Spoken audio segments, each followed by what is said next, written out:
La vraie excellence ne se construit pas devant les autres, mais dans ce que tu choisis de faire quand personne ne te regarde. Beaucoup pensent que le succès vient surtout du talent ou de la chance. Ils croient que ceux qui réussissent ont un don spécial, un avantage ou de meilleures conditions de départ. Mais en réalité, ce n'est pas ça. Les personnes qui atteignent le sommet et y restent longtemps sont celles qui apprennent à pratiquer l'excellence au quotidien. Car le succès n'arrive pas d'un coup. Il est le résultat des petits choix que tu fais chaque jour. Ces choix se jouent tôt le matin, tard le soir, dans les moments où la majorité abandonne. C'est décider de continuer même quand tu n'en as pas envie. L'excellence, ce n'est pas un sentiment, ce n'est pas quelque chose que tu poursuis. C'est une identité que tu construis par tes habitudes. Et il faut le rappeler, l'excellence n'est pas la perfection. Ce qui compte, ce n'est pas de tout réussir, mais de rester constant. C'est avoir une règle pour soi-même. Je garde mes standards élevés, peu importe ce que fait le monde autour de moi. Quand tu fonctionnes comme ça, le succès devient une conséquence naturelle. Tu ne dépends plus de la motivation ou de la chance. Tu avances par discipline, par constance, par action régulière. Alors, comment développer cet état d'esprit? Comment installer des habitudes qui te poussent chaque jour vers le meilleur de toi-même? C'est exactement ce que nous allons voir ici. Pas des théories vagues, mais des habitudes concrètes que tu peux appliquer immédiatement pour élever ton niveau.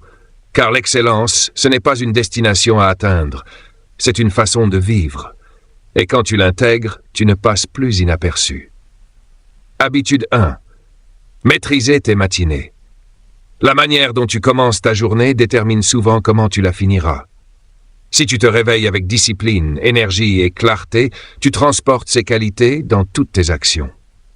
Mais si tu débutes ta journée en traînant, en appuyant sur snooze, en courant partout, alors tu invites la distraction, la procrastination et le manque de régularité. L'excellence commence avant même que le monde ne se lève. Elle naît de la façon dont tu gères tes premières minutes. Si tu gagnes le matin, tu gagnes la journée.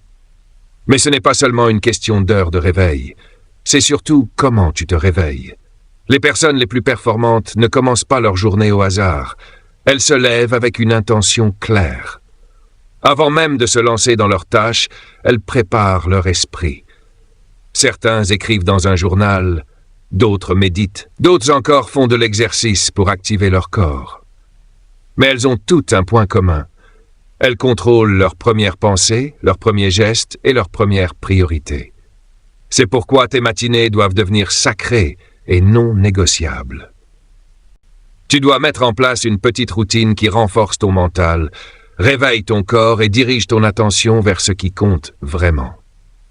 Même 10 minutes bien utilisées le matin peuvent reprogrammer ton cerveau et transformer ta journée. L'erreur que font beaucoup de gens, c'est d'attendre d'en avoir envie. Ils attendent d'avoir de l'énergie ou de la motivation pour bien commencer. Mais ça ne marche pas comme ça. Si tu attends de te sentir prêt, tu resteras prisonnier de tes vieilles habitudes. La clé, c'est d'apprendre à te lever dès que ton réveil sonne, sans discussion. Car chaque fois que tu repousses, tu entraînes ton esprit à procrastiner. Mais si tu fais du réveil immédiat une règle, tu construis le réflexe d'exécution rapide. Et ce réflexe, tu le garderas ensuite dans ton travail, dans tes objectifs, dans toutes tes décisions. Commencer la journée avec discipline t'aide à rester discipliné toute la journée. Commencer avec énergie te donne plus de puissance dans toutes tes actions. Commencer avec concentration te protège des distractions. Le succès ne commence pas par de grands exploits, il commence par ces petits choix quotidiens. Et si tu apprends à dominer tes matinées, tu prendras naturellement le contrôle du reste de ta vie. Habitude 2, contrôler sa concentration. Nous vivons dans une époque où l'attention est devenue la ressource la plus rare et la plus précieuse. Chaque jour, des milliers de choses se battent pour capter ton regard. Notifications, réseaux sociaux, emails, publicités, distractions en tout genre. Si tu ne choisis pas où diriger ton attention, quelqu'un d'autre le fera à ta place. La concentration, c'est comme un laser.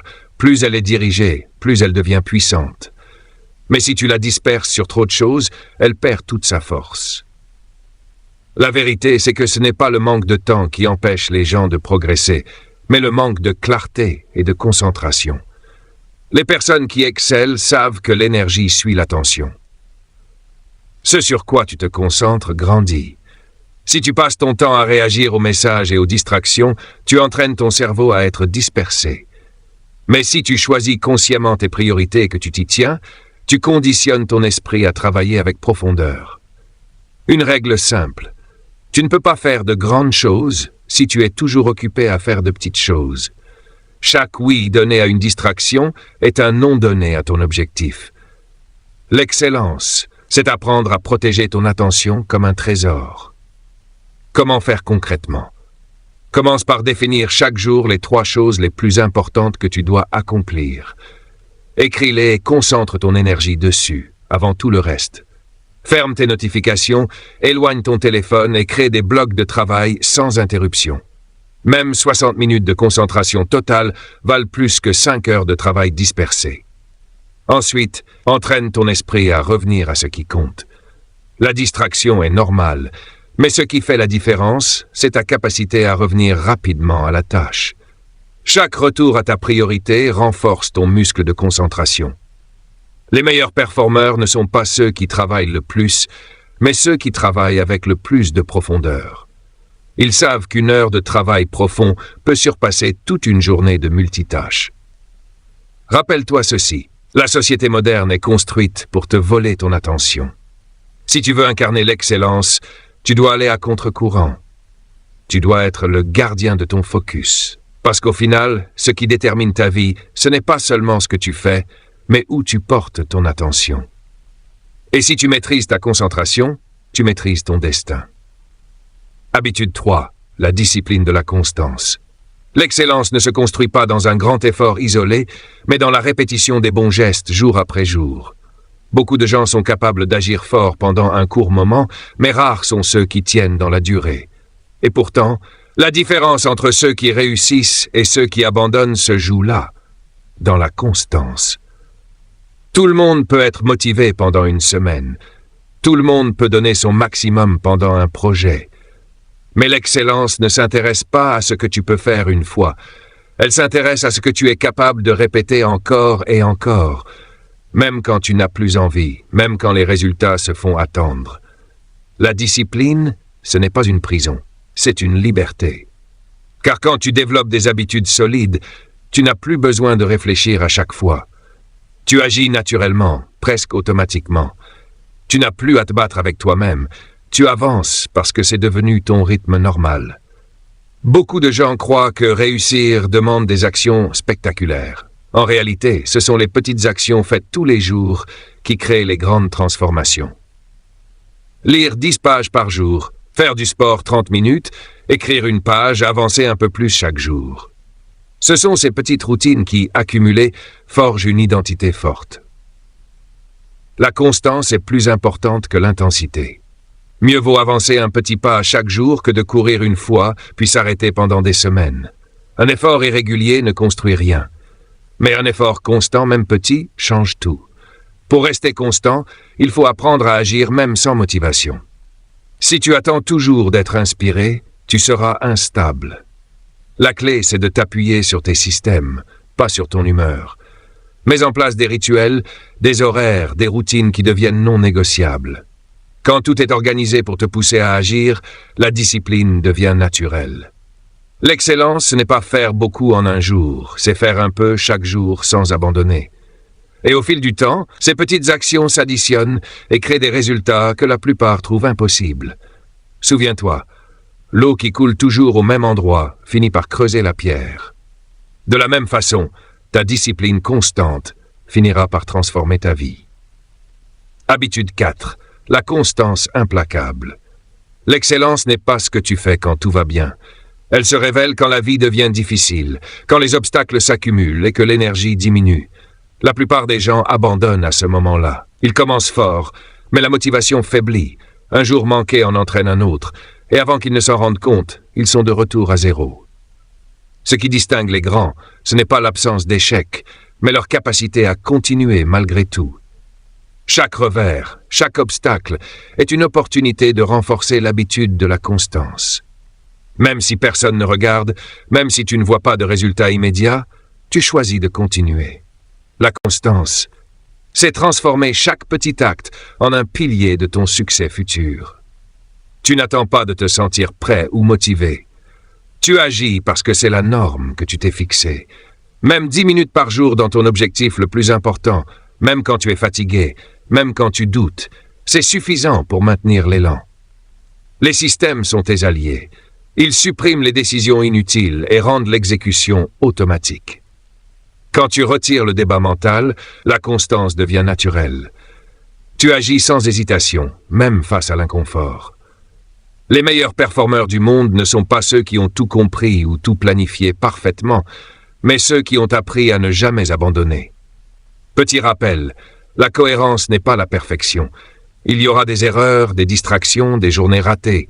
Ce qui compte, c'est de revenir immédiatement sur le bon chemin, de ne jamais laisser une défaillance briser l'élan.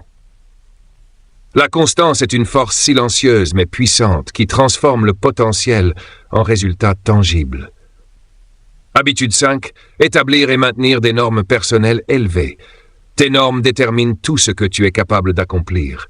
Tu n'obtiens pas ce que tu veux dans la vie, tu obtiens ce que tu tolères. Si tu acceptes la médiocrité, tu vivras exactement cela.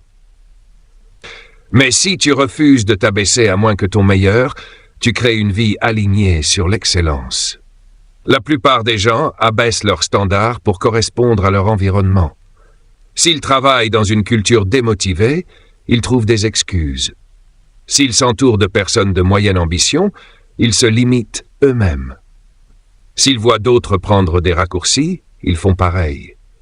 Mais l'excellence n'est pas une question d'adaptation.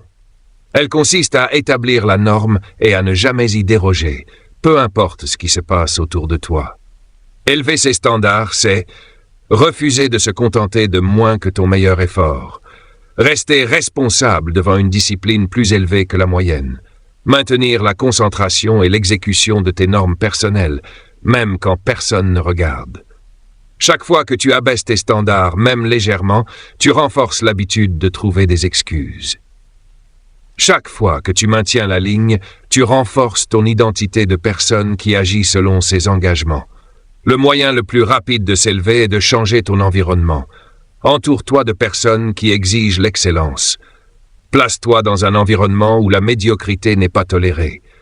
L'excellence devient alors contagieuse et tu t'élèves naturellement. Le véritable test de tes normes se produit quand personne ne regarde.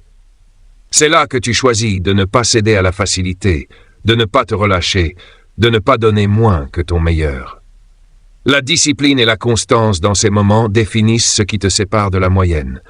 En résumé, ne tolère jamais la médiocrité, fixe des standards élevés, applique-les sans compromis et fais le même quand c'est inconfortable. C'est ainsi que l'excellence devient ton identité. Habitude 6. Prendre des mesures décisives. La plupart des gens hésitent. Ils réfléchissent trop, analysent chaque possibilité, craignent l'échec et perdent l'élan. Résultat, les opportunités passent, les projets stagnent et le progrès se bloque. L'excellence se construit sur la rapidité d'exécution. Ceux qui réussissent savent. Il vaut mieux agir rapidement que de chercher la perfection. Les erreurs font partie du processus. Elles sont une occasion d'apprendre, pas un obstacle. La confiance et l'élan viennent de l'action, pas de la réflexion excessive. Pourquoi l'hésitation est toxique? Chaque fois que tu procrastines ou tergiverses, tu renforces l'habitude de l'inaction. Ton cerveau associe la décision à la peur, le stress, la paralysie. À l'inverse, agir immédiatement conditionne ton esprit à être une personne qui agit, peu importe les circonstances. Comment s'entraîner à l'action décisive? 1. Règle des 5 secondes. Quand tu sais que tu dois agir, compte à rebours 5, 4, 3, 2, 1 et passe à l'action avant que ton esprit trouve une excuse. 2. Agir avant que la peur ne s'installe. Prends la parole en réunion immédiatement. Passe cet appel important maintenant. Commence une tâche difficile sans attendre le moment parfait. 3. Fais confiance à ton instinct. La plupart du temps, ton expérience te guide déjà vers la bonne décision. Agis, puis ajuste si nécessaire. L'impact de l'action décisive. Tu crées de l'élan. L'action génère l'action. la discipline devient plus facile. La confiance se renforce naturellement. Les résultats arrivent plus vite, car tu transformes les décisions en progrès réels. En résumé, l'excellence ne se construit pas seulement en te préparant, mais en agissant avec audace et rapidité. C'est cette capacité à décider et à bouger immédiatement qui sépare les leaders des spectateurs. Habitude 7. Développer la force mentale. L'excellence ne dépend pas seulement de tes compétences ou de ton talent, elle dépend aussi de ta résilience, de ta capacité à tenir bon lorsque tout devient difficile. La vie mettra ton esprit et ton corps à l'épreuve. Les obstacles apparaîtront, les revers surviendront, la fatigue, le stress et la frustration se manifesteront. Ceux qui abandonnent trop tôt n'atteignent jamais leur plein potentiel. Les champions, les entrepreneurs et les plus performants au monde ont une force mentale qui leur permet de continuer quoi qu'il arrive. Les fondations de la force mentale. 1. Endurer l'inconfort. Affronter des situations difficiles, même petites, renforce ton esprit. Les choix quotidiens, comme te lever à l'heure, t'entraîner fatigué ou rester concentré malgré les distractions, construisent la ténacité. 2. Accepter la douleur et les revers. Chaque échec est une opportunité de croissance. Les personnes fortes mentalement ne fuient pas la difficulté, elles l'embrassent pour se renforcer. 3. Se pousser au-delà de ses limites. Faire des choses que tu n'as pas envie de faire jusqu'à ce que l'inconfort devienne normal. Plus tu te mets au défi, plus tu réalises que tes limites étaient en grande partie mentales. 4. Créer des callosités mentales. Chaque action difficile répétée, discipline, concentration, effort physique, forge un mental incassable. L'inconfort devient ton allié, pas ton ennemi. Pourquoi c'est crucial? La force mentale permet de tenir tes standards même quand tu n'as pas envie. Elle te donne le courage d'agir malgré la peur, le doute ou la fatigue. Elle transforme les obstacles en tremplin pour la croissance et la performance. En résumé, la force mentale est le muscle qui te permet de rester discipliné, concentré et résilient jour après jour. Sans elle, toutes les autres habitudes risquent de s'effondrer dès que la vie devient difficile. Dis-moi en commentaire, quelle habitude tu pratiques déjà et laquelle tu vas commencer dès aujourd'hui. Pense à liker la vidéo, à t'abonner à la chaîne et à activer la cloche pour ne rien rater des prochaines vidéos sur l'excellence et la réussite.